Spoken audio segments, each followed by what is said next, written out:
What excites me about education is that every single day, kids come in with a fresh start. And you just have to get into a classroom and see how excited kids are to learn, to remind yourself why education is a place that we can make a huge difference. I grew up in Carlson, Idaho, a town of 800 in Idaho's West Central Mountains. My dad was my elementary principal, and my mom was my music teacher for 10 years. The best thing about being the kid of educators is that you see how hard teachers work. Not just my family, but every single person in that building. When I showed up at 7 a.m. to when I left late at night, you saw the dedication of people around you to make kids' lives better. I am the head of National Education Partnerships at Clever. Clever is used by about 80% of schools to help kids get onto the digital learning that they do every day and log in without having to have a password.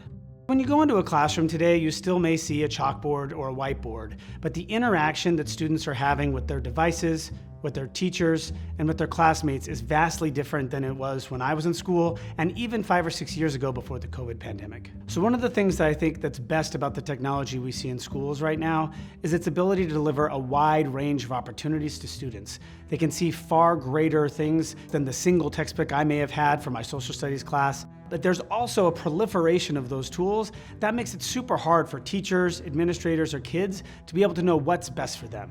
So I think there's two things to think about when we talk about how to regulate tech and how to make sure kids know how to manage it.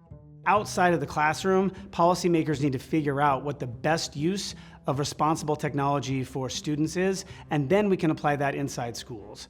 The second thing is that parents, educators, and students need to have a serious conversation about how cell phones, other devices can be helpful in learning and when they're a distraction. One of the things I think we have forgotten about is that there's still a huge digital divide in many parts of the country. We also know that AI is going to be a game changer where if you have a device that's able to access those things and the knowledge to be an agent and figure out things on your own, you're going to be light years ahead behind somebody who has been blocked from being able to use AI or doesn't even have access in the first place. I think one thing I'm still struggling with when it comes to education is exactly the purpose that we have for a public education system. Do we want students to just learn reading, writing, and arithmetic? Do we want them to still be learning cursive? Or are we mostly focused on the types of careers that we don't know how to prepare them for yet?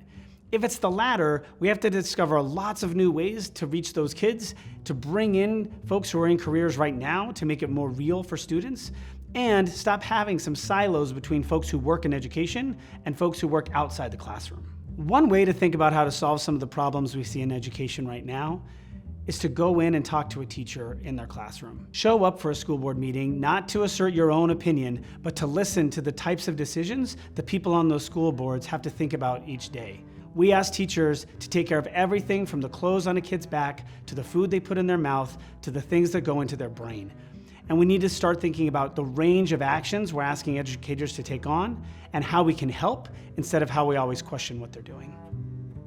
My name is Jeff Carlson, and this is my brief but spectacular take on rebuilding trust in public education.